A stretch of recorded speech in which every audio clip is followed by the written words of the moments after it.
Bueno, buenas tardes. Vamos a comenzar con la cuarta charla de este ciclo que nos ha dejado muy contentos por el acompañamiento que hemos tenido de todos ustedes. Bueno, en primer término queremos agradecerle a nuestra invitada, la doctora Karina Kaplan, que ni bien la consultamos, mostró toda su predisposición para estar con nosotros. Les decía que estamos contentos con el resultado de este ciclo y como ya habrán visto por una encuesta que le han propuesto al ingresar, pensamos reeditarlo el año que viene con este formato u otros. Podemos hacer cosas como esta, podemos hacer paneles, pero también podemos hacer talleres en los que sean los actores del sistema local los que expongan, intervengan, y vamos a tratar de hacer todo eso. Bueno, han visto dos videos. Aprovecho para señalar que estamos en periodo de inscripción para la licenciatura en educación. Ustedes saben que la UNLA tiene un sistema de ingreso con un curso que se dicta entre febrero y principio de marzo.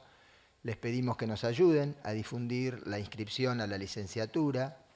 El ciclo, que es la otra carrera de grado de educación, tiene una inscripción en febrero. También al ingresar le hemos dado un pequeño volante fotocopiado porque no lo hemos podido imprimir por razones de tiempo, de un taller que estamos organizando para el sábado siguiente, el 2 del 11, sobre la escuela secundaria. Justamente es el tema de la conferencia de hoy. Bueno, este taller se da en el marco de un proyecto de investigación y vamos ahí a tratar de comentar algunos avances. Vamos a contar con la participación de una inspectora del distrito que se va a referir a los cambios en las escuelas, y después, la parte central de la actividad de ese día, va a ser un taller donde les vamos a proponer a docentes, estudiantes de la casa, profesores, discutir sobre los cambios institucionales y curriculares de la escuela secundaria. Bueno, nada más. Me acompañan Lucas Croch, que es profesor de la licenciatura y del ciclo de gestión educativa, también de la especialización en educación y del doctorado en educación. O sea, Lucas es profesor de todas las carreras de educación que tiene la UNLA. Él además trabaja en proyectos de investigación con Karina. Él nos ha propuesto que Karina dé esta charla, así que yo le voy a dar la palabra a Lucas, que va a presentar a nuestra invitada. Bueno, buenas tardes a todos y a todas. La verdad que un placer estar acá con este tipo de iniciativas. Siempre le digo a los alumnos que en realidad los espacios de formación estarían incompletos sin este tipo de iniciativas, ¿sí? Por un lado, la participación y la implicación de los estudiantes en este tipo de iniciativas, ¿sí? Y por otro lado, escuchar más las problemáticas en educación desde el terreno. Y Karina para mí es un ejemplo paradigmático de esta conexión que a veces es tan complicada entre lo que se produce en la universidad y el impacto en el terreno, ¿sí? Bueno, para mí presentar a Karina es complejo porque no es solamente una relación profesional lo que nos une, sino una amistad. Y bueno, muchas gracias Karina por estar acá, por compartir con nosotros este espacio. Karina es doctora, ¿sí? En educación por la Universidad de Buenos Aires, magíster en ciencias sociales en Flaxo, ¿no? Sí, en Flaxo. Y terminó recientemente su postdoc en la Universidad Estadual de Río de Janeiro. Para citar sus trabajos más relevantes de tantos trabajos que tiene, ¿sí? Podemos mencionar a buenos y malos alumnos, que cuando veníamos para acá mencionábamos un hecho que creo que no es menor. Es su primer trabajo, después me corregirás vos si no, es su primer trabajo como que alcanza una gran publicidad y sigue teniendo, se publica en el 92 y sigue teniendo un fuerte impacto, ¿sí? Esa es una de las preguntas que ya voy adelantando que va a ser de mi participación, ¿sí? Su tesis doctoral termina publicada por la editorial Coligüe, ¿sí? En el año 2008 y se tituló Talentos, dones e inteligencia. El fracaso escolar no es un destino, no es un destino. ¿Mm? Violencia escolar bajo sospecha es otro de los trabajos muy relevantes de Karina y de su equipo de investigación que también raramente se mantiene, por lo menos en los investigadores principales, esta es una observación interesante, creo yo, para hacer, que los investigadores principales no se van desgranando, sino que pese a que pueden tener sus propias investigaciones, siguen trabajando bajo la dirección de Karina, ¿no? Es decir, que el objeto de investigación se vuelve primordial por sobre los intereses particulares de los equipos de investigación o de cada investigador en particular. Con ojos de joven es un libro que salió la semana pasada, el año pasado, y acaba de salir recientemente Culturas estudiantiles, sociología de los vínculos en la escuela, ¿sí? Publicado por la editorial Miño y Dávila. Por último, porque no quiero yo consumir la mayor parte del tiempo en una presentación, quiero señalar algo que destaco, ¿sí? Aparte de su seriedad, de Karina, que no es una mirada, ¿sí? Del barro, ¿sí? Desde afuera, externa, ¿sí? Al objeto, sino es una mirada absolutamente comprometida y desde el objeto, ¿sí? Por eso uno de los autores que trabajamos fuertemente es, mis alumnos seguramente se van a reír porque lo menciono permanentemente, Norbert Elias y su trabajo Compromiso y Distanciamiento. En Karina encontramos un equilibrio casi excelente, ¿sí? Valorable, entre este compromiso con el objeto y a veces ese necesario distanciamiento, digamos, necesario para poder tener una mirada crítica, ¿no? Sobre el objeto. Bueno, muchísimas gracias, Karina, por estar acá.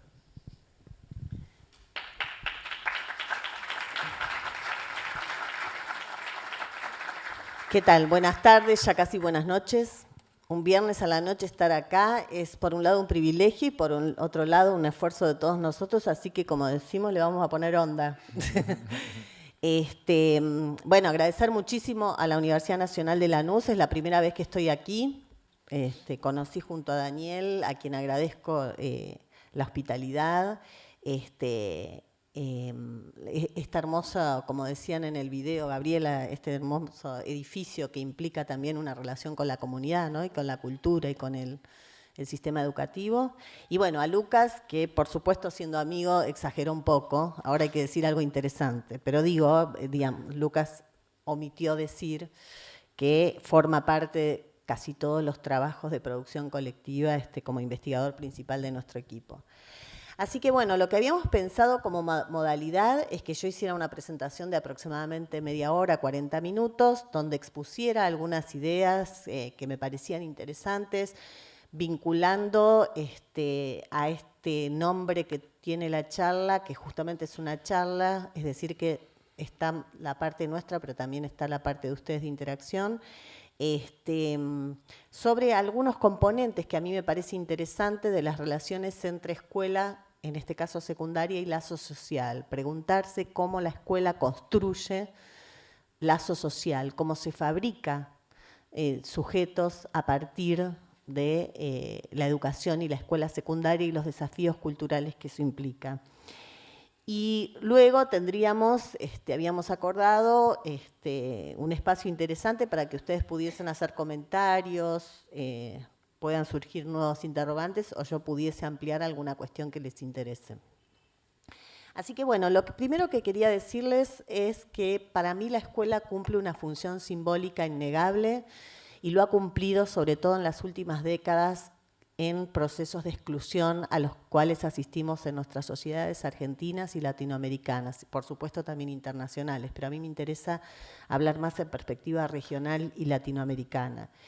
Y entonces lo que voy a hacer es mostrarles, a mi criterio, quiénes son los estudiantes hoy que habitan la escuela secundaria.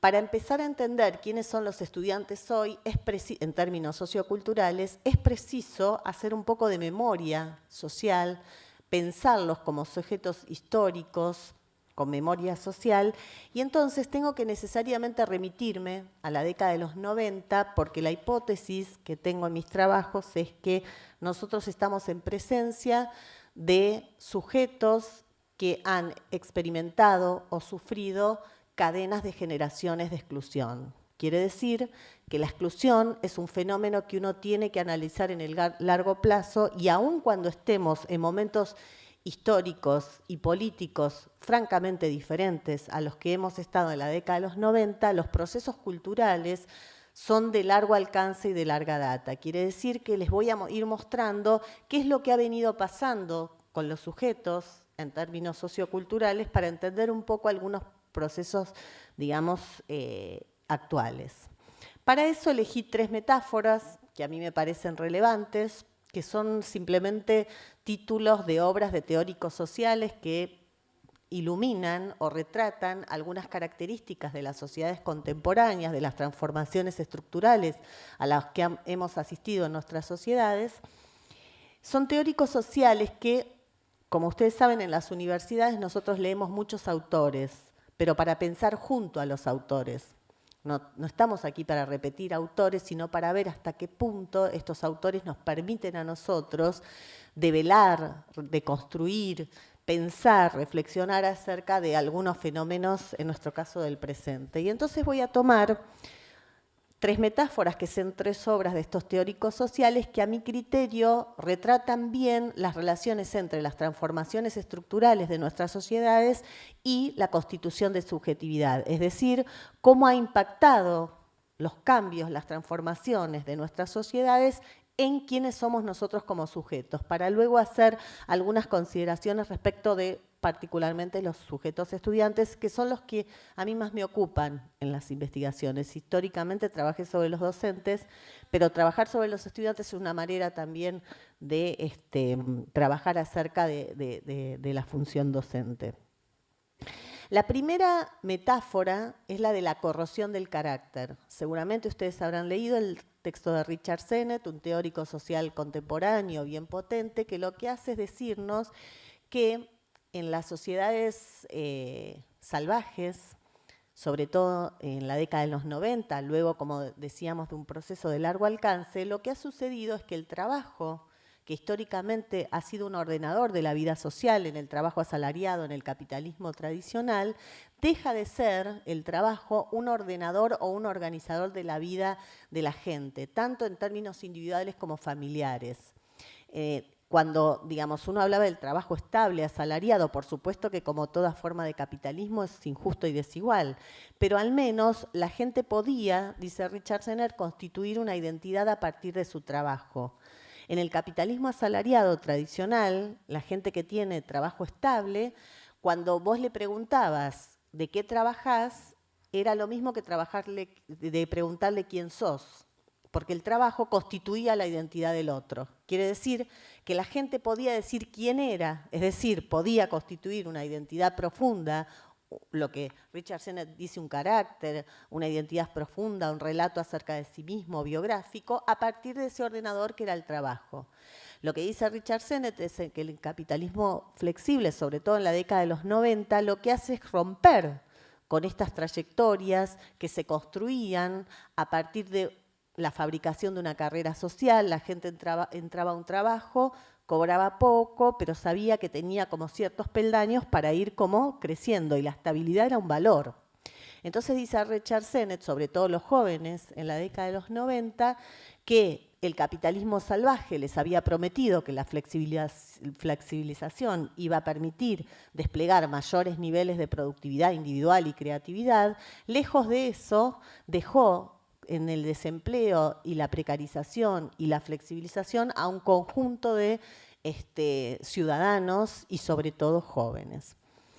Fíjense que lo que está diciendo Richard Sennett es muy importante para nosotros, porque entonces lo que sucede es que la pregunta es, si no es por la vía del trabajo, ¿por qué constituimos subjetividad?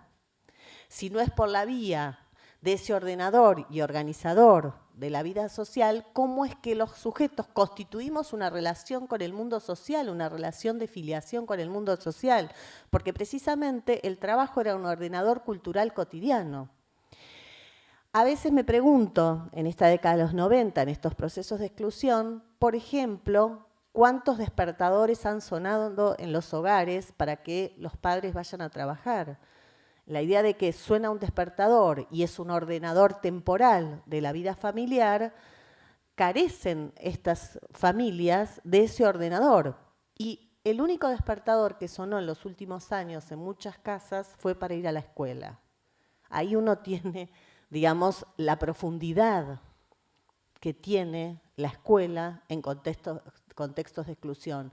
Cómo allí, cuando el trabajo deja de ser un ordenador de la vida social para muchos individuos y muchos grupos, muchas familias, la escuela se convierte casi en la última y única institución de filiación social.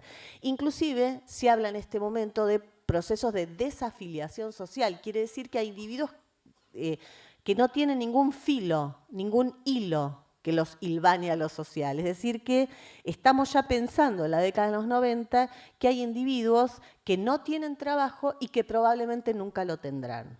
Eso es, digamos, es el retrato que a través de Richard Sennett uno ve. Es más, cuando uno les pregunta a los estudiantes de qué trabajan tus padres, hay estudiantes que nunca en su historia de infancia y juventud han visto trabajar a sus padres, ni a sus abuelos, ni a sus bisabuelos, ¿no? Fíjense lo que representa esto en términos de desafíos culturales, cadena de generaciones de exclusión. Entonces, la pregunta cuando leía a Richard Sennett es esa, sobre qué soportes o amarras construyen los sujetos, en nuestro caso escolares, en estas cadenas de generaciones de exclusión, filiación o lazo social. La segunda de las metáforas es la de las cárceles de la miseria. Complementariamente a este fenómeno de exclusión del trabajo como ordenador de la vida social, donde yo les mostré que los jóvenes son los más castigados, son los que han sufrido estos procesos de exclusión.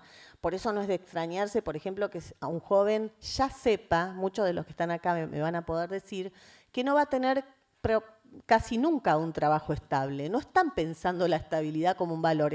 Es más, están pensando que son intercambiables. Pueden tener un trabajo 3 meses, lo hacen muy bien, con mucho compromiso y quedan sin trabajo. Fíjense en términos de subjetividad, porque, digamos, lo que estoy diciendo es que la sociedad condena, ¿no?, a quienes han sido objeto de procesos de exclusión.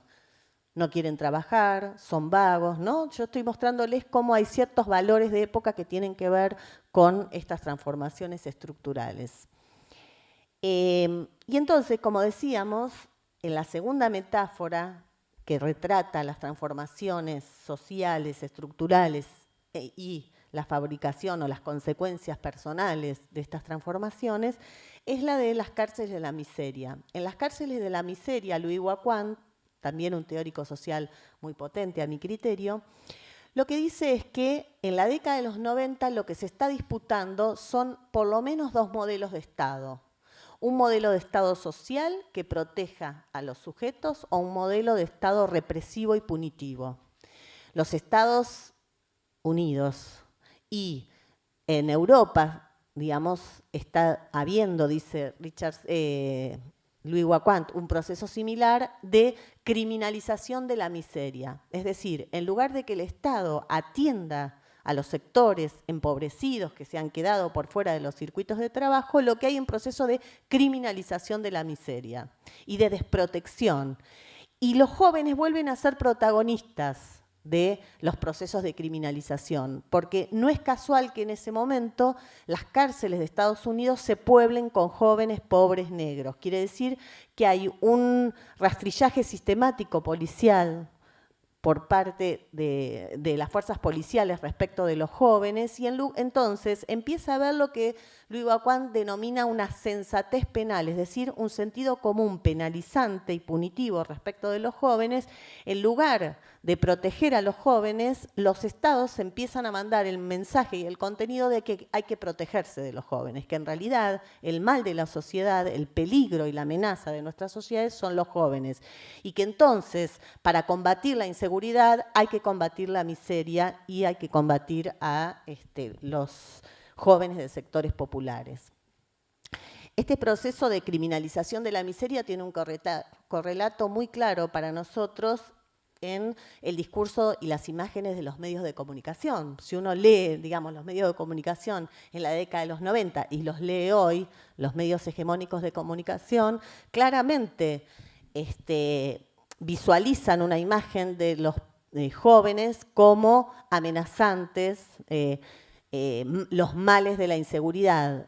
Más aún, hay algunos artículos periodísticos que nosotros tenemos una línea de investigación propia, que hacemos, digamos, análisis de los medios, análisis socioeducativo, ¿no? No somos especialistas en comunicación social, pero sí en discurso social, donde los jóvenes quedan realmente siempre bajo sospecha y donde se dice, por ejemplo, que un delincuente se puede detectar a partir de los 3 años, por ejemplo, ¿no?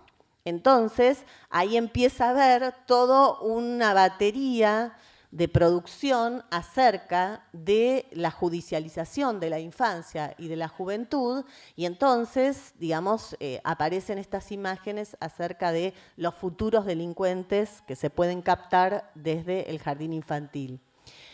Lo que es interesante para nosotros que estamos en la universidad, en los profesorados y en la vida académica también escolar, es que hay también un correlato en las teorías científicas. Hay teorías científicas que legitiman esta visión de que hay cuestiones genéticas que explican quiénes van a ser los delincuentes en la sociedad y quiénes no, ¿no? Entonces, en nombre del discurso genético se avalan muchas de estas ideas, por ejemplo, la medida del cociente intelectual, que es una medida que aparece claramente.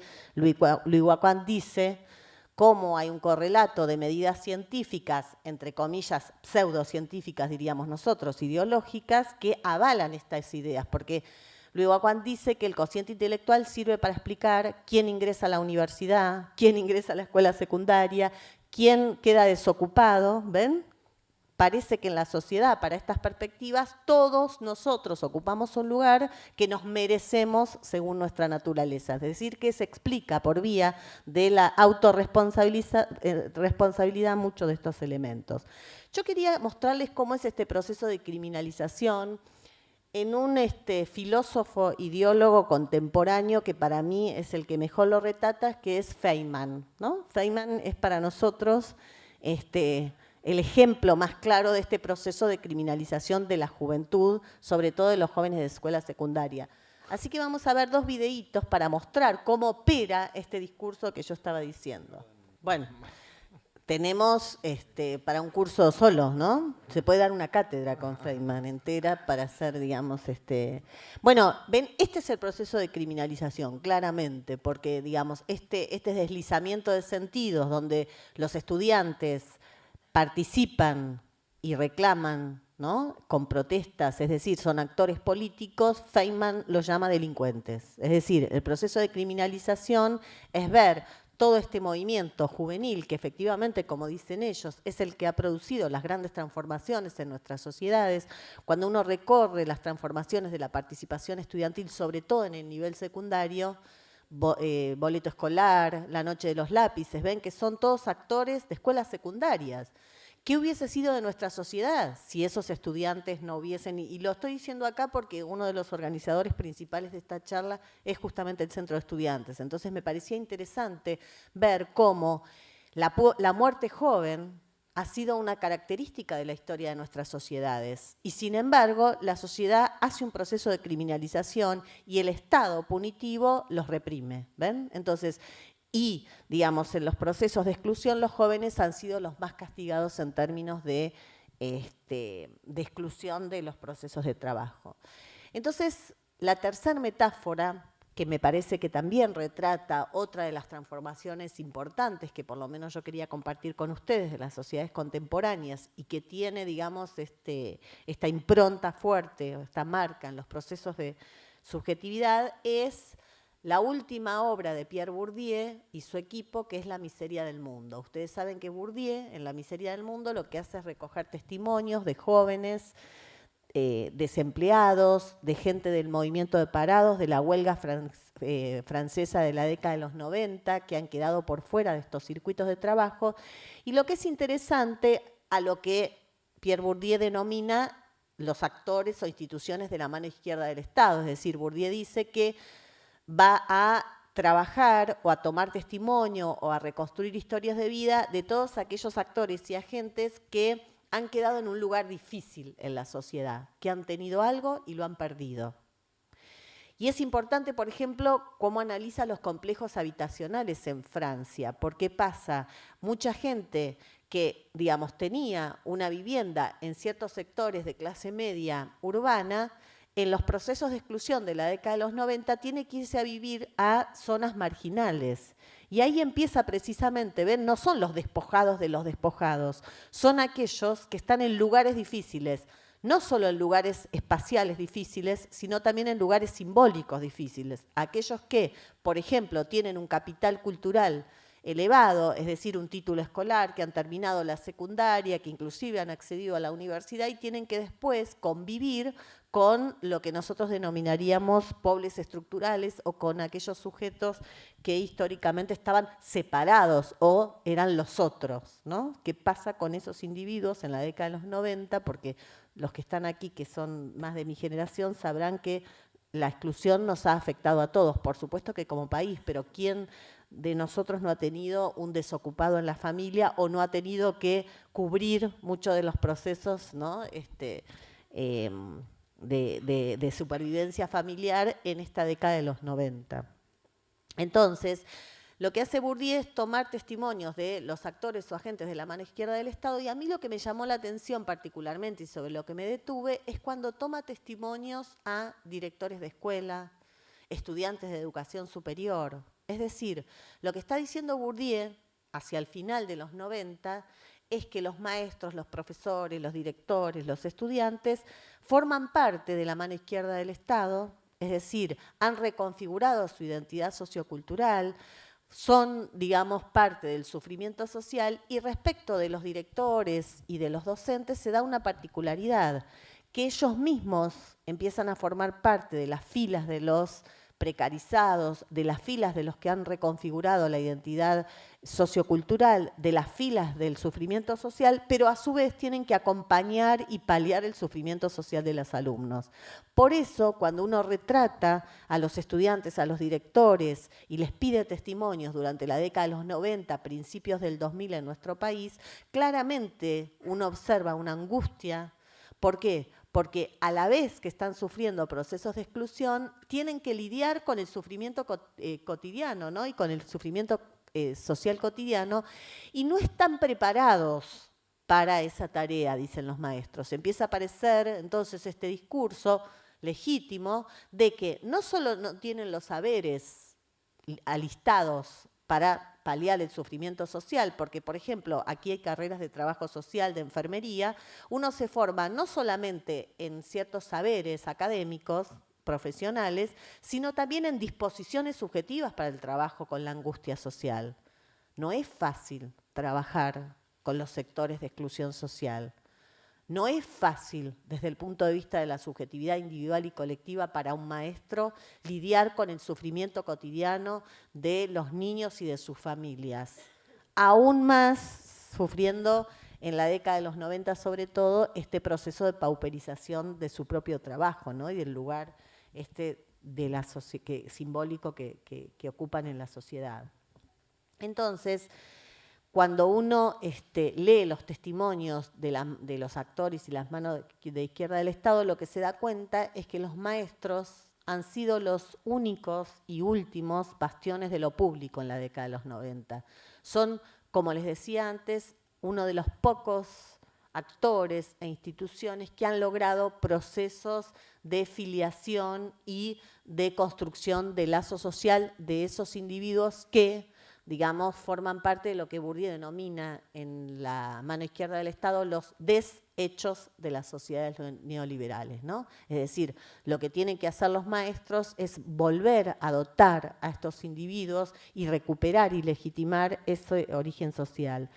Porque en realidad lo que estoy queriendo decir es que una de las tareas principales que han tenido y tienen los maestros es cómo hacer, cuando digo maestros me refiero a profesores de secundaria, directores, ¿no? Los docentes, los que estamos en la tarea de enseñar, cómo hacer para desanudar el vínculo entre origen social y destino escolar, ¿no?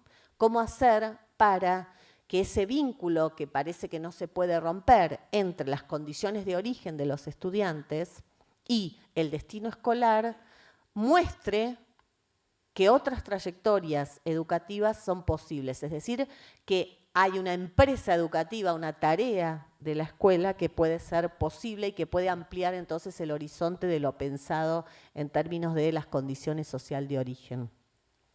Digo esto porque no es un dato menor, porque están ingresando al sistema de secundaria, a la educación secundaria, estos jóvenes que han sido niños en la década de los 90 y que empiezan a pensar que la escuela secundaria es posible. Y entonces la escuela secundaria tiene que saber que son aquellos jóvenes que han tenido o son producto de cadenas de generaciones de exclusión sociofamiliar y sociocultural. Entonces, no suponer que ya vienen con formas de socialización que la escuela supone. Porque fíjense, por ejemplo, la escuela sigue hablando de trabajo escolar, mientras los procesos de trabajo están disgregándose. La escuela supone que todos nosotros venimos a la escuela con ciertas formas de disciplinamiento y socialización ya hechas. Yo les pregunto a ustedes, en una casa en donde no hay un despertador, en donde no hay una relación cultural con el trabajo, en de la organización temporal, inclusive no se olviden que en la década de los 90 los niños comían en los comedores, no estamos hablando del siglo pasado, estamos hablando de hace solo 10 años. En términos culturales, solo 10 años, ¿no? Es un periodo muy breve, luego de largos procesos de exclusión. Y entonces comían en los comedores escolares y tampoco la familia era un organizador de la vida cultural, de la relación con la comida, ¿no? Bueno, todo esto vienen a la escuela, todos estos actores vienen a la escuela. Y es una oportunidad democrática. Pero claro que tiene todos los problemas de que no son esos actores que nosotros creíamos. ¿Por qué? Porque en la escuela selectiva, cuando tiene una matriz selectiva, todos estos quedaban afuera, ¿no?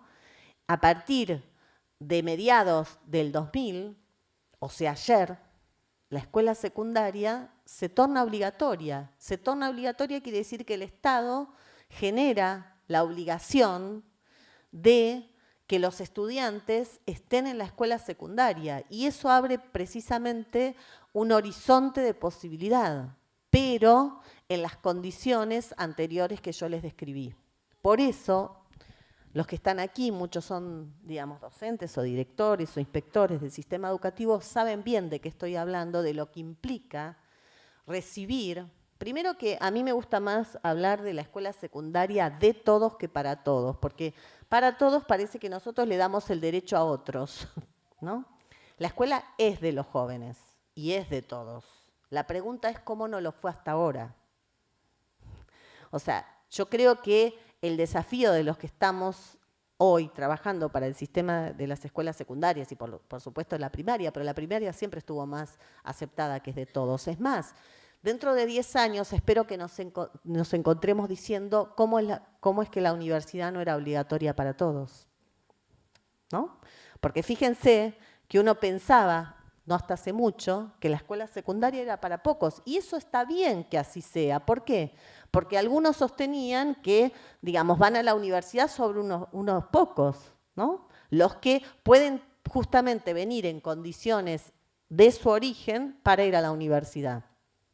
para ir a la secundaria. Entonces a veces me pregunto que el horizonte, ¿por qué no extenderlo un poco? Y intentar que la universidad sea también para todos. De hecho, a mí me interesa venir aquí, me interesa venir a las universidades de la provincia de Buenos Aires y del conurbano, porque yo creo que son una fantástica oportunidad democrática, digamos, de que primeras generaciones están accediendo a la escuela secundaria y hay primeras generaciones que están accediendo a la universidad. Inclusive son generaciones que en sus familias tampoco está resuelto el tema del trabajo. Eso es importante, es impactante para nosotros cuando somos profesores de la universidad, ¿no? Saber que, fíjense hasta qué punto puede ser un horizonte con la complejidad que implican los puntos de partida. Entonces, quería decirles, para terminar, es que para mí hay que, para poder democratizar efectivamente la escuela, por supuesto atendiendo a todos estos procesos o dinámicas culturales que son producto de la exclusión y que abren nuevos desafíos y que nosotros tenemos que estar ideológicamente a la altura de esas circunstancias de la democratización, hay que por lo menos desandar dos caminos que a mi criterio coinciden: las creencias sociales, el discurso de los medios y cierta porción de la ciencia. La primera es esta idea de que hay gente que nace para el secundario o para la universidad y otros que no nacen, ¿no? Que veníamos diciendo. Hay una idea muy arraigada en nuestra sociedad que justamente lo que hace entonces es cristalizar el origen social. Muchas de las medidas que yo les comentaba, como el cociente intelectual, sirven para eso. Porque, por ejemplo, Luis Guacuán dice que la idea de cociente intelectual, hablando de los procesos de criminalización y estigmatización de la miseria, que el cociente intelectual sirve para decir quién es naturalmente inferior, ¿no? Que el cociente intelectual ha sido una medida histórica para demostrar que hay algunos individuos que son inferiores a otros. Es más, en la ciudad de Buenos Aires, paladín de las políticas de tolerancia cero y de la aplicación de los procesos de criminalización de los jóvenes, claramente lo que se dice es que hay un personaje, yo ya lo llamo, porque es una doctora de educación, lo cual hace que cualquiera se puede doctorar, ¿no? Ahora van a ver por qué. Ella sostiene fuertemente que los cerebros de los niños pobres son diferentes de los otros niños y que entonces, digamos, hay diferencias cerebrales entre nosotros y que esas diferencias explican el rendimiento escolar. Seguramente acá, que nosotros compartimos un horizonte ideológico y democratizador, no podríamos sostenerlo. Pero hay una ciencia que viene desde el siglo XIX hasta la actualidad y que tiene, digamos, una continuidad histórica para mostrar estas falsas medidas del hombre que son legitimadoras de la desigualdad social. La gente termina creyendo que se va de la secundaria o que no puede transitar la secundaria porque no le da la cabeza para el estudio. Y esa es una creencia muy fuerte con la que hay que romper en los procesos culturales, escolares. Pero también hay que romper con ciertas teorías científicas que circulan en el sistema educativo. Por ejemplo, esta idea de que la biología es anterior a la sociedad y que nosotros somos sujetos cerebrales o mentes por fuera de lo social y que entonces esas mentes, si se diferencian en el siglo XIX, se abrían los cráneos, ¿no? La craniología y la criminología, la idea de que hay un gen, ¿ven?, de la delincuencia es análoga a los cocientes intelectuales y es análoga al discurso de los genes. ¿Qué quiero decir con el discurso de los genes? Estaba entrevistando a una maestra de 4º grado. Vos cortame, Lucas. Ustedes cuando se aburren, bueno, se levantan, yo me voy a dar cuenta. Una maestra de 4º grado. Yo le pregunto por un niño que tenga dificultades para aprender y que me diga su estrategia docente para con él. En las primeras investigaciones que yo estaba estudiando, las creencias que los maestros de primaria tenían sobre la inteligencia, ya sabía que la inteligencia históricamente se ligó al aprendizaje, lo cual hay que discutirlo, ¿no? La ligación entre inteligencia y aprendizaje. Por esto, porque si uno llega a la conclusión de que los cerebros de cerebros más chicos, ¿no?, digamos, ya no sirve mucho abrir los cráneos, pero ven, hay otras maneras de transmitir esta idea de las diferencias y de las desigualdades haciéndolas pasar por seres inferiores.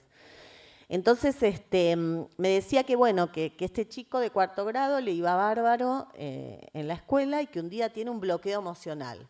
¡Opa! ¿Vieron? El sistema educativo habla de bloqueos emocionales. Yo pienso a veces, estoy siempre bloqueada. Vivimos bloqueados, ¿no? Pero es un término que se usa mucho en el sistema educativo.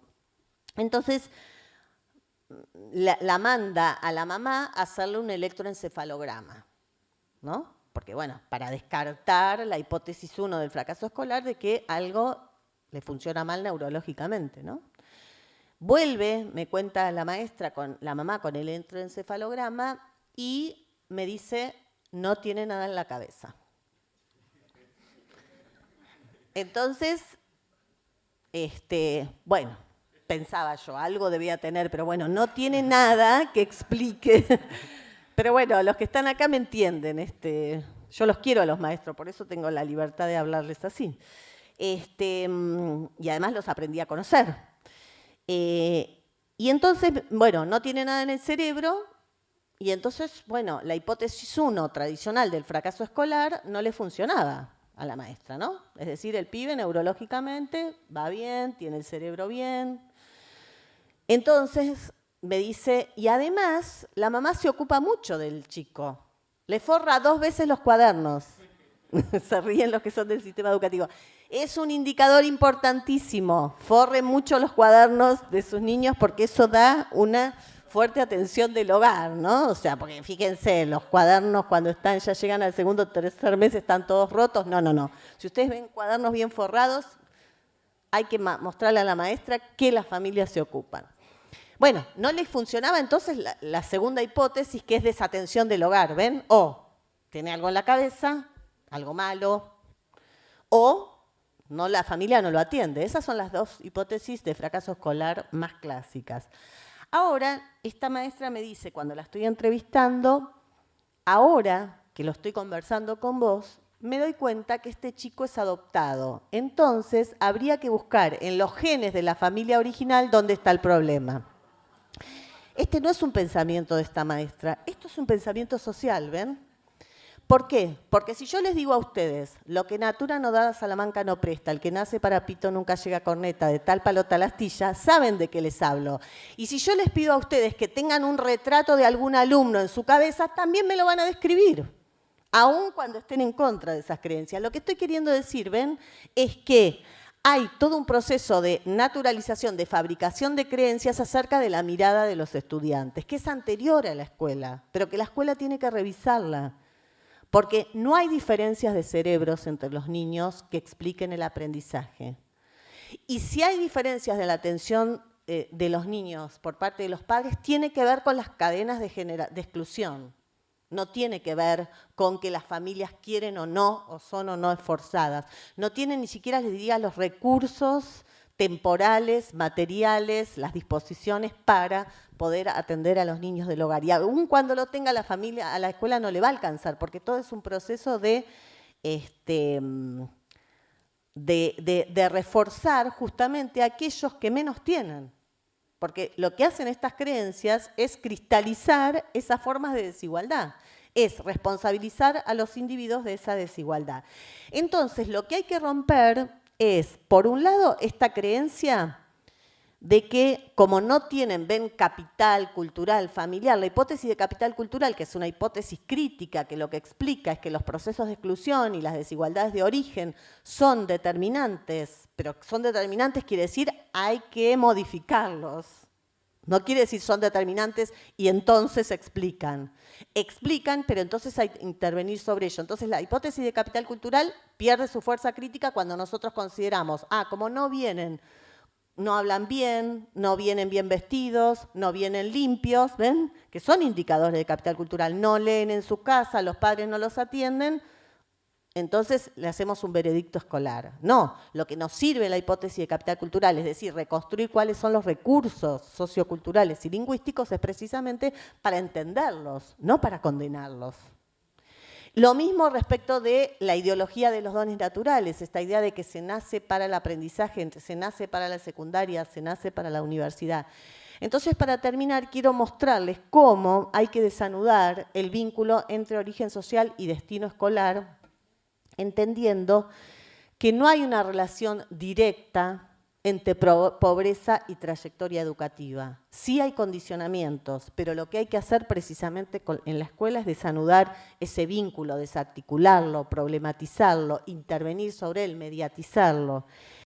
Norbert Elias, que es este autor que Lucas conoce bien y que seguimos muy de cerca, él, digamos, se pregunta si hay efectivamente talentos o inteligencias superiores que expliquen que, por ejemplo, los niños en sectores populares, a pesar de sus condiciones, sean excepcionales. Esto es una creencia muy establecida, ¿no? En realidad es la misma creencia que suponer que algunos son inferiores y otros son superiores, pero a la gente le gusta también creer, ven, que también a la sociedad les gusta creer que hay talentosos. Cuando se habla de Maradona se dice, el tipo venía del peor fango, ahora sobresalió, pero nadie explica cómo sobresalió. Nadie explica cuál es el proceso social y las instituciones y las prácticas y las posibilidades y oportunidades que tenía. Bueno, Norbert Elias hace el mismo ejercicio y dice, ¿por qué Mozart llegó a ser un músico sobresaliente? Y hace lo que él llama una sociología del genio, es decir, se interroga acerca de cuáles han sido las condiciones sociales para que Mozart pueda ser un genio. Entonces dice, Mozart en la sociedad cortesana vive en la corte del rey. ¿Por qué? Porque los músicos en la corte vivían en el reinado, ¿no? En la corte. Ustedes saben que cuando el rey en las sociedades cortesanas estaba separado de los súbditos, nadie podía ver al rey, ¿no?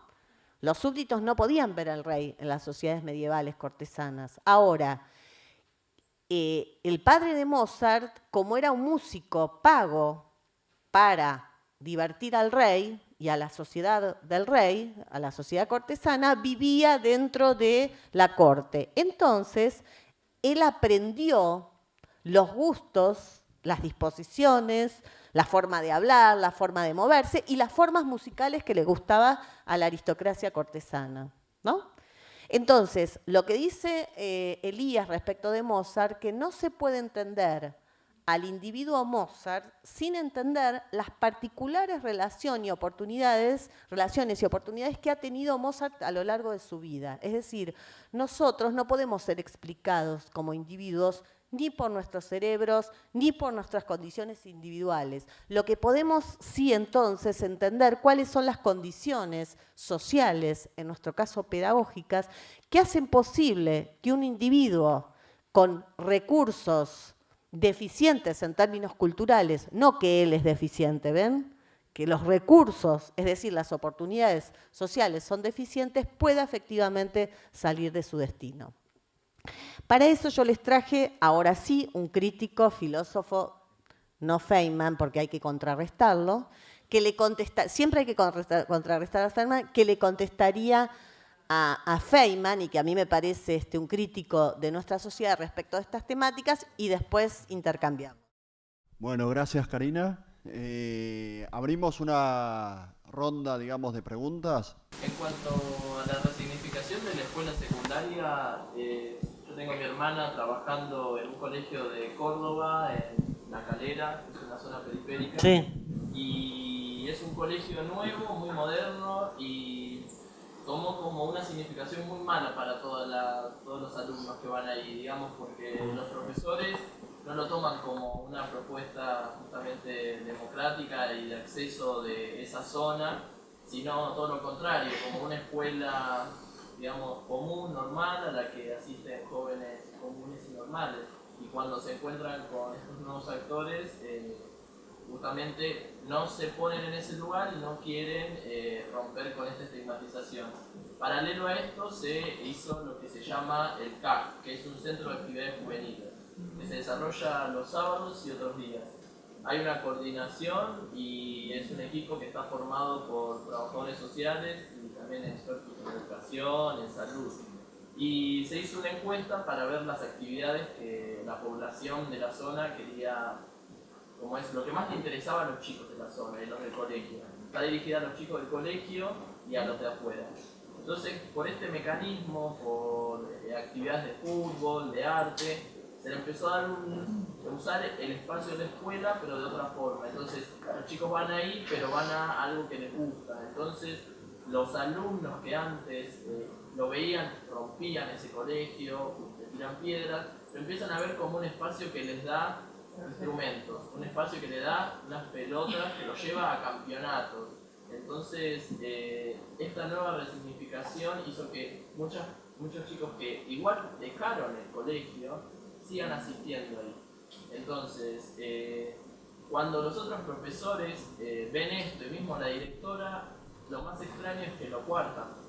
En las presentaciones de fin de año no nos dejaban participar, entonces, muy raro como que el ministerio y las políticas educativas quieran hacer un impulso a esta otra política justamente de incluir, el mismo colegio sea reticente.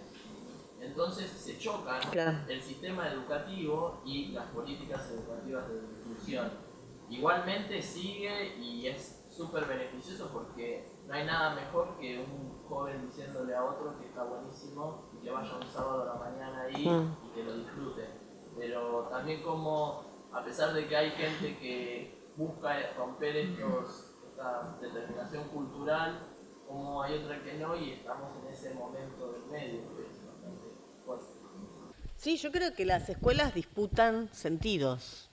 Lo que sí creo que uno, en términos culturales, no puede decretar una política de inclusión. Lo que sí el Estado ha hecho muy bien es decretar la obligatoriedad y la inclusión. Eso es un decreto, digamos, en el sentido de que es una política fuerte y que no vuelve atrás, digamos. El tema es cómo hacer para estar con los alumnos que me gustan y que no me gustan, con los que quiero, con los que no quiero, con los que estoy de acuerdo, con los que no estoy de acuerdo, ¿no? O sea, las universidades, por ejemplo, son instituciones que históricamente han sido seleccionadoras. Entonces vos recibís un público, sobre todo en las universidades urbanas, ¿no? Más tradicionales, recibís un público y en general, digamos, son los pibes, yo los llamo los sobrevivientes en términos culturales, ¿no? Son los que casi están ajustados a los profesores. Ahora, el tema es que la escuela pública va a tener que hacer procesos culturales de democratización porque el Estado así lo ha dispuesto. Ahora, los sujetos tenemos que hacer un trabajo con nuestra propia subjetividad. Yo por eso les muestro cómo son históricamente estas creencias. Y además, lo primero que les dije fue, los jóvenes históricamente han sido vistos como el mal de la sociedad, sospechados. De hecho, cuando uno hace la historia, a veces yo digo que la historia de la violencia puede ser una historia de la juventud, es decir, de la mirada que ha construido las sociedades sobre la juventud. Nosotros trabajamos, por ejemplo, mucho con un signo que son las zapatillas de los jóvenes. Ustedes fíjense que se puede hacer una historia de la juventud a partir de la historia del uso de las zapatillas. Zapatillas es un elemento estructurante en la vida de los jóvenes a lo largo de la historia. El suceso de Cromañón, lo primero que se hizo fue colgar las zapatillas. Digamos, las zapatillas históricamente son un signo de resistencia cultural. Pero a su vez, los jóvenes dicen, a veces les preguntábamos, o porque aparecía en nuestros grupos focales, en nuestras entrevistas grupales, estaban discutiendo entre ellos y uno le decía al otro, vos me robaste las zapatillas, vos me robaste las llantas, por eso ahora está con alta llanta Capusotto. Vieron que empieza alta llanta, porque él descifra cómo es la cultura juvenil. Pero las llantas no es solamente un bien de consumo, no es solamente el consumo de las zapatillas, sino también que ellos llaman a las llantas las bases. Quiere decir que lo que están buscando los jóvenes es ciertas bases, cierto lugar para poder tener un sentido de la existencia. Yo creo que esta doble estigmatización que vos indicás, que en algunas escuelas es así, en otras escuelas es todo lo contrario, ¿no? Y digamos, ahí hay una variable institucional también de cómo disputan los profesores, los directores, los supervisores, ¿no? Esta cuestión. Y los propios padres, porque a veces los padres dicen, yo no quiero estar con esta población, no quiero que mi hijo se mezcle con esta población, ¿no? Entonces, digamos, vos cuando eras director tenías la posibilidad de decir, bueno, yo estoy con los seleccionados. Ahora esa posibilidad el Estado te está diciendo, y está bien que así sea, creo, en términos democráticos. Ahora, es un proceso que nos va a llevar el largo alcance. Sigue la pregunta, ¿cómo es que no están adentro? ¿Y cómo es que no los queremos adentro?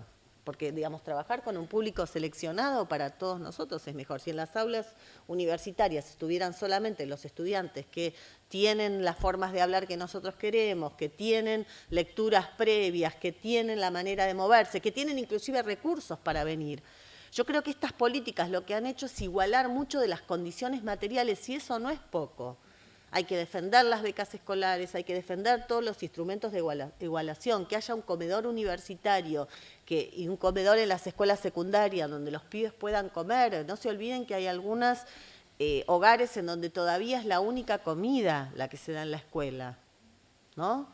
Todavía sigue siendo así, entonces la escuela ocupa ese lugar, digamos, de reposición de derechos en un Estado que ha puesto muchos recursos, pero que falta muchísimo más. Pero que en términos culturales, los profesores, que son los que tendrían que darles la bienvenida, a veces, digamos, generan estos procesos de selección. Yo creo que hay que seguir disputándolo. Pero además, porque la formación docente, yo tengo la sospecha que persisten muchas de las creencias de estas teorías científicas. Digo creencias porque no son falsas. Desde el punto de vista científico son falsas. No hay manera de demostrar que los cerebros son diferentes, no hay manera de demostrar que los niños de sectores populares tienen diferencias intelectuales dadas por su naturaleza. En todo caso, lo que hay es efectivamente determinaciones, como vos decías, que son, digamos, estructurales, pero sobre las cuales, digamos, las condiciones pueden revertirse, ¿no? Porque si no, no se entendería por qué en la educación especial es un reservorio de pobres. ¿Es que los pobres son tontos? ¿No? O sea, los pobres están en educación especial porque hay un sistema de educación común. Ahí Capusotto se pregunta algo, es cómo se es diferente, ¿no? ¿Cuáles son las fronteras? Algunas fronteras son simbólicas, en nombre de las inteligencias, en nombre del lugar en donde viven. Ven que hay como, yo creo que sigue persistiendo unas formas de racismo de clase. Yo lo llamo todavía racismo de clase. Esas formas de discriminación que colocan en las desigualdades del orden social la condena, digamos, al lugar que van a ocupar los individuos. Y eso no lo fabrica la escuela. Eso es una idea que está en la sociedad. La sociedad piensa de esa manera. Es más, le digo, por ejemplo, en una de las entrevistas grupales últimas que nosotros tomamos acá en Provincia de Buenos Aires, en una escuela marginal de lo marginal, uno de los chicos me decía, y yo estaba bastante, digamos, al principio sorprendida, porque decía que quiere trabajar en un basural. Qué metáfora, ¿no? De cuál es el destino, porque lo que estamos hablando es cómo se configuran destinos sociales a través de la escuela, cómo la escuela puede fabricar otros futuros posibles. Primero es pensando que tenemos derecho, pero además pensando que se puede, ¿no? Que estos pibes que, digamos, han sido históricamente subalternizados puedan no sentirse inferiores. Ese es como el primer paso. Digamos, estos maestros que hacen eso, lo que no entienden es que hay una doble estigmatización. Es por la vía social y además por la vía de la escuela. Entonces después nos alarmamos porque van a quemar coches, ¿no? En París. Porque cuando recogían los testimonios de la década de los 90 de los pibes estudiantes que habían sido expulsados por la escuela, lo que ellos decían es, nos quitan el seguro de desempleo, no tenemos trabajo estable, la sociedad nos estigmatiza, tenemos rastrillaje policial y además la escuela nos expulsa. Fíjense hasta qué punto la escuela necesita ocupar otro lugar. Por supuesto que la esperanza es que, digamos, la escuela ocupe menos ese lugar, pero ha suplido mucho de esos lugares y cada uno de los actores individuales. Entonces yo les decía que cuando escuchaba atentamente que los chicos querían terminar trabajando en un basural, y bueno, el basural es el lugar de carrera estable, de trabajo estable, donde pueden configurar una idea de su futuro, ¿no? O sea, es un lugar, justamente la escuela estaba enclavada al lado de un basural que realmente no se podía respirar, porque esa es otra de las condiciones, ¿no? Cuando vos ves lo marginal de los marginales y ves el hábitat, por eso las escuelas de los pobres tienen que ser mejores edificios. A mí me alegra que todas estas universidades del conurbano sean mejores que las nuestras tradicionales. No me alegra porque trabajo en las tradicionales, pero me alegra porque están pensando en aquellos sujetos que son los que en su casa no tienen. Si en su casa no tienen, en la escuela tienen que tener. No es el discurso, como igual en la escuela, en la casa no tienen nada, cualquier cosa que les demos, no, es al revés, porque los otros lo suplen. Los chicos de clase media que no terminan la escuela secundaria tienen otros recursos.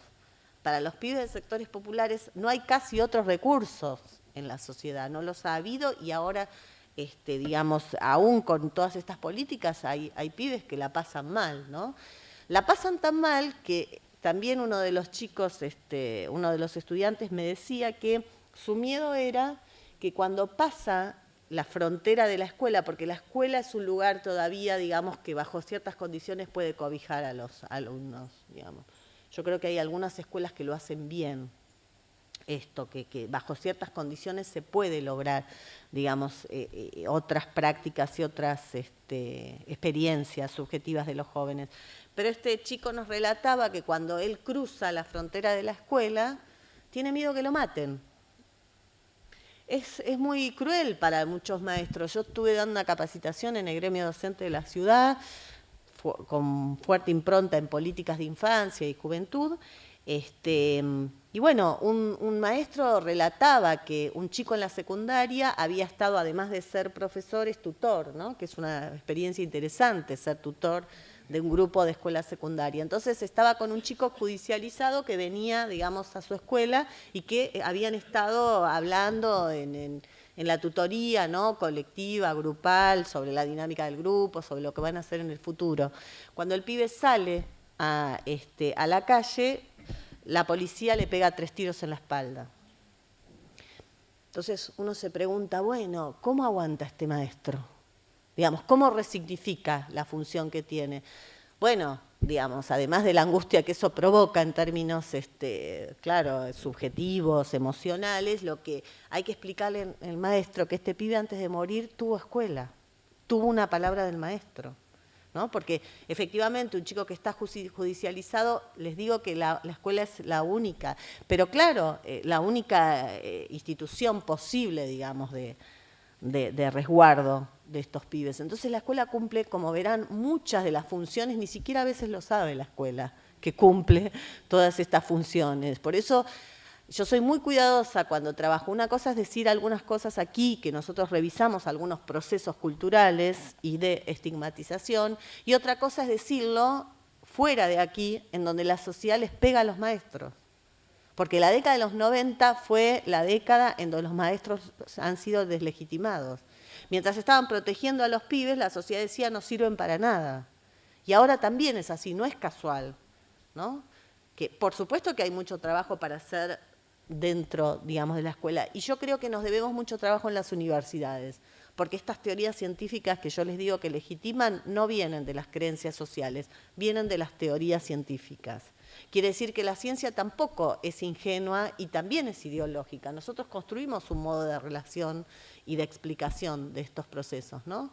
Y si vamos a explicar que algunos tienen éxito en la sociedad por sus condiciones naturales, es hacer pasar el orden biológico, perdón, el orden social como biológico. Es decir, transmutamos o intercambiamos y anulamos la verdadera relación, esta que yo les estaba intentando señalar, entre la producción de individuos y su situación social. Por eso, o están los genes, o están los cerebros, o están los cráneos, ¿no? Entonces vos fíjate, esas son todas medidas históricas que la ciencia ha hecho para legitimar la desigualdad. Y todas esas medidas lo que hacen es reforzar la idea de que somos los individuos los culpables del lugar que ocupamos en la sociedad. Terminamos asumiendo la posición, claro, que tenemos de subalternidad. Y yo creo que los jóvenes tienen una doble cuestión porque se autoatribuyen mucho los fracasos. Yo recuerdo en la década de los 90, cuando empezaba a tomar testimonios, historias, ¿no? de maestros y profesores y estudiantes, recuerdo que había leído algunos estudios más del campo de la psicología laboral, en donde la gente que iba quedando desempleada se atribuía a sí mismo el fracaso. Decía, no habré sido suficientemente astuta, no me habré formado suficientemente, ¿ven? Es algo parecido a lo que les pasa a los alumnos cuando fracasan estas escuelas. Dicen, bueno, quizás a mí no me da la cabeza, quizás no tengo las herramientas, ¿no? Es más, hay como todas unas máximas que circulan naturalizadas, como vos decías, en el sistema educativo, de de hermano repetidor, hijo de repetidor, ¿no? Como si la repitencia, ven, también fuera hereditaria.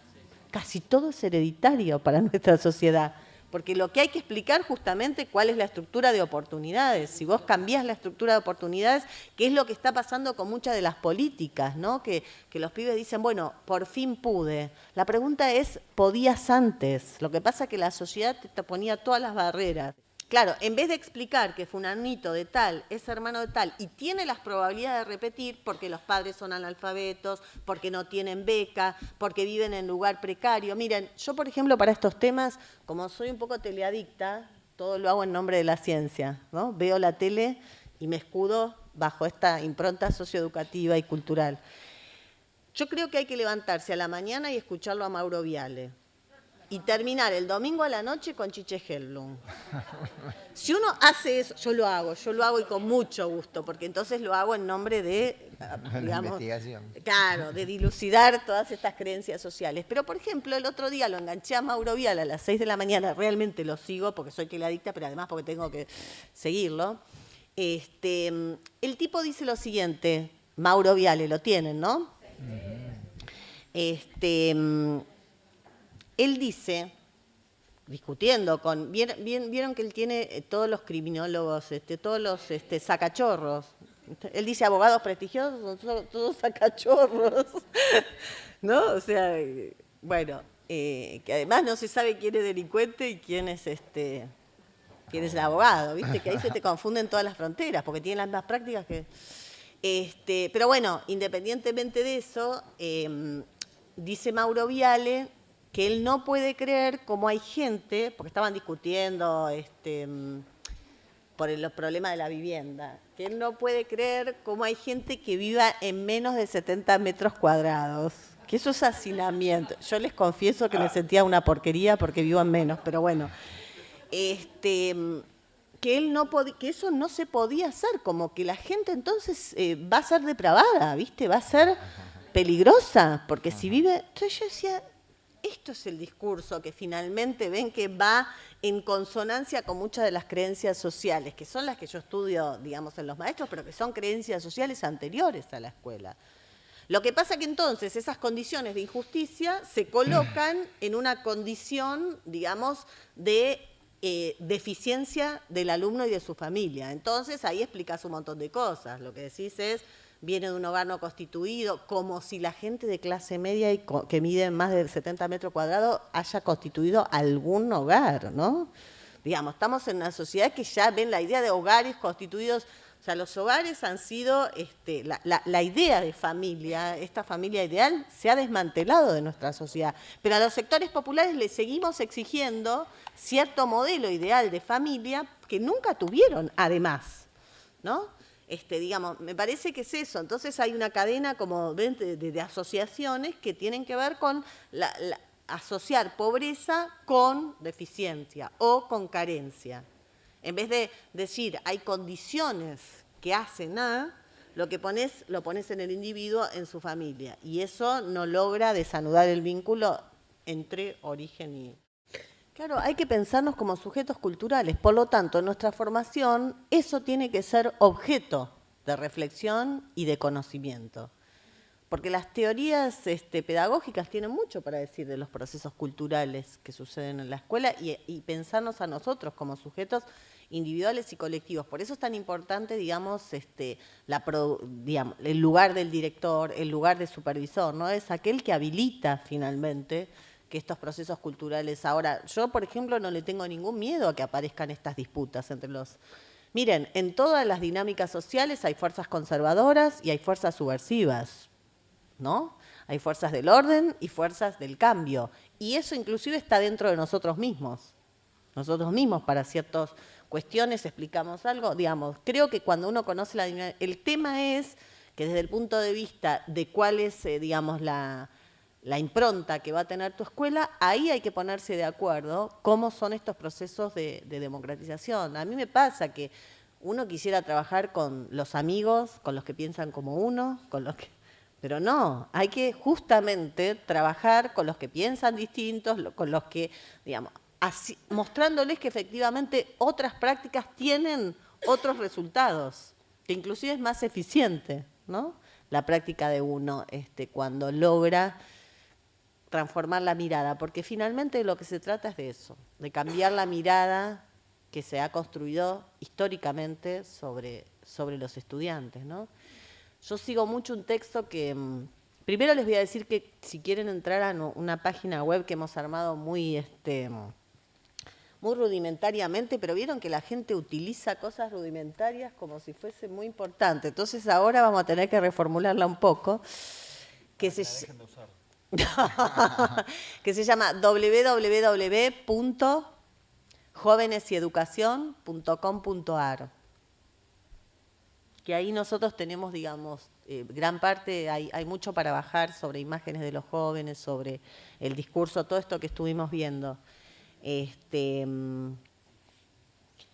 www.jovenesyeducacion.com.ar. Van a encontrar también en los bancos de recursos muchas de estas cuestiones, por si ustedes también quieren seguir pensando, trabajando en sus escuelas, que por eso lo hicimos un poco porque es material que nosotros trabajamos al interior de seminarios y que les puede servir.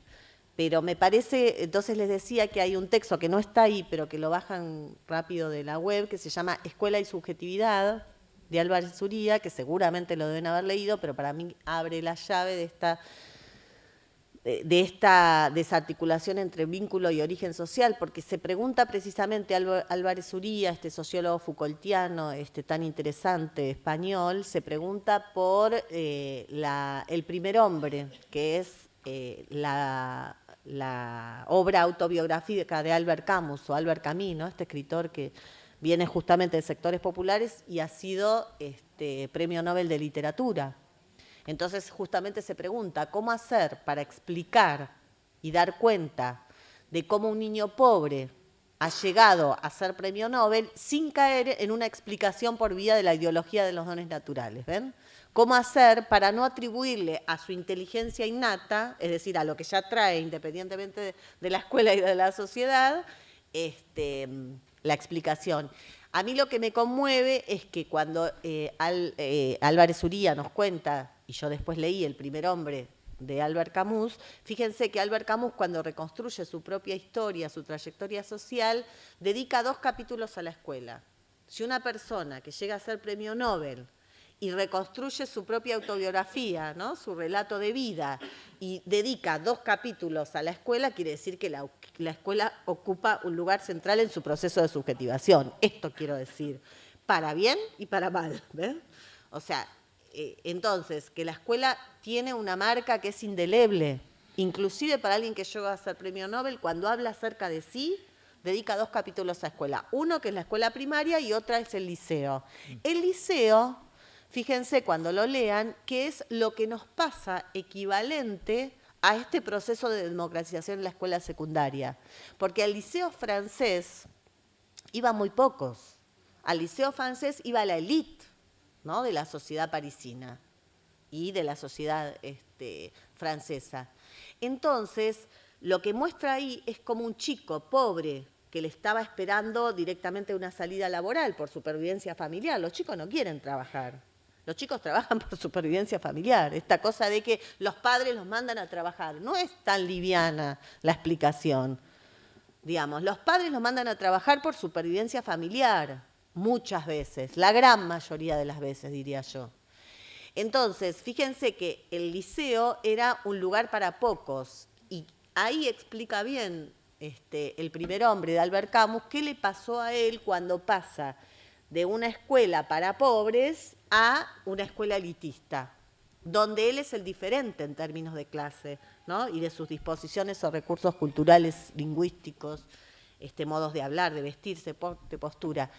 Bueno, hay una explicación, hay un maestro que se ocupó, ¿no? de hacerles un pasaje al liceo. por supuesto que se ocupó con recursos pedagógicos, ¿no? De formarlos para que puedan entrar al liceo y además que confió en ellos, tanto de Albert Camus como un grupo de chicos. A mí lo que más me impacta en el liceo, cuando ya está Albert Camus en el liceo, que se encuentra con aquellos niños que solo conocía de los manuales que le mostraba el maestro, ¿no? Porque los niños de sectores populares estaban separados, rurales, de los niños del liceo. El liceo no estaba en cualquier lado. ¿Ven qué interesante que la escuela secundaria esté en todos lados? Qué interesante que la escuela, que la universidad esté en todos lados, esté en los lugares donde esos chicos no hubiesen tenido acceso. Es muy interesante en términos de democratización. Pero entonces, ¿qué pasa? Venía la fiesta escolar y a las fiestas escolares van los papás. En este caso, él tenía la abuela, ¿no? Y la madre, porque el papá se había muerto en la guerra de Argelia. Ok, Albert Camus siente vergüenza. ¿Por qué? Porque en la fiesta se iba a notar su propio origen, es decir, iba a venir su familia. Y se iba a notar que no era un chico como los otros. Entonces, hacia el final del relato, dice Albert Camus, sentí vergüenza de mi familia, pero más vergüenza sentí el haber sentido vergüenza. Quiere decir que ahí, digo, a veces el efecto maestro estaba presente, porque si hay algo que había hecho el maestro de primaria es decirle, vayan al liceo, pero reivindiquen su origen social, reivindiquen el capital familiar. Son, digamos, y tienen un nombre antes que la escuela, y no es menos que los niños que son más legitimados en la sociedad. Bueno, yo creo que... Muchas gracias, Karina, Lucas y a todos ustedes por habernos acompañado y muy especialmente a quienes han organizado esto y seguramente seguirán con estas actividades el año que viene. Muchas gracias.